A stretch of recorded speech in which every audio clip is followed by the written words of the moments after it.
Perkenalkan, nama saya Dianra Pratiwi, NIM 215231110 dari kelas 2D Perbankan Syariah.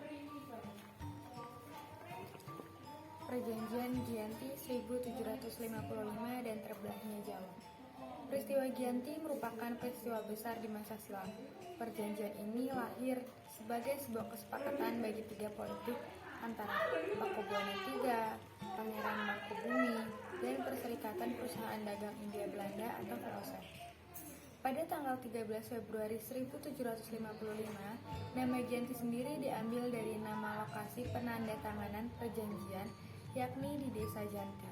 Dalam pelafalan Belanda, ia disebut sebagai Giyanti, dan secara tertulis ia terbaca sebagai Giyanti. Tempat tersebut sekarang dikenal dengan Dukuh Kerten Jatiharjo, Karanganyar, Jawa Tengah. Di masa silam, perjanjian Giyanti ini dibuat dalam rangka meredam api konflik yang terjadi berlarut-larut. Pasca perpindahan Keraton Kartasura ke Surakarta, api dari peristiwa Geger Pecingan ternyata belum mati tepat di sumbunya. Ketika itu, Mangkubumi yang membantu Pakubuwana II dalam meredakan api konflik mendapatkan hadiah sebidang tanah dari Pakubuwana II.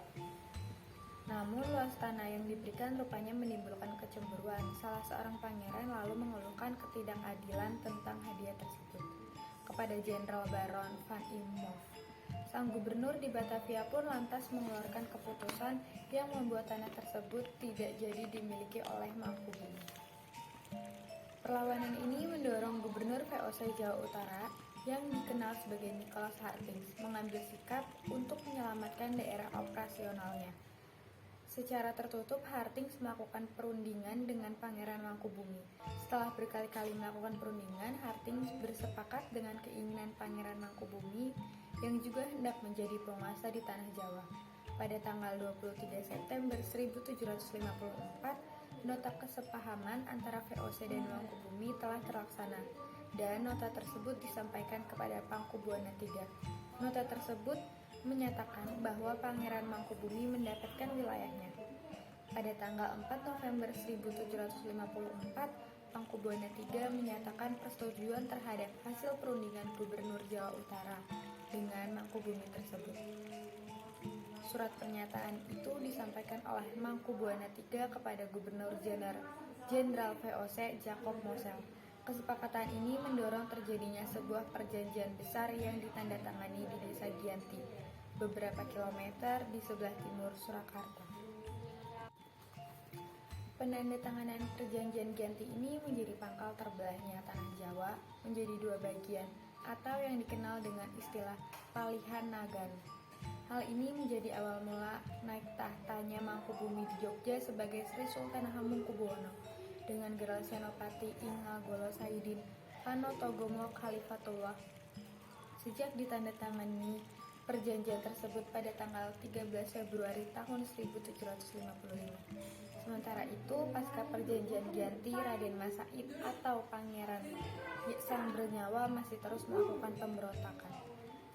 Raden Mas Said menuntut hak wilayah dalam gerakannya. Pada Oktober 1755, Pangeran Tak Bernyawa berhasil mengalahkan satu kelompok VOC. Kemudian pada Februari 1756, ia juga hampir membakar keraton yang baru didirikannya di Jogja. Setelah perang bertahun-tahun, VOC berakhir menyudahi dengan penandatanganan perjanjian Salatiga pada tahun 1757.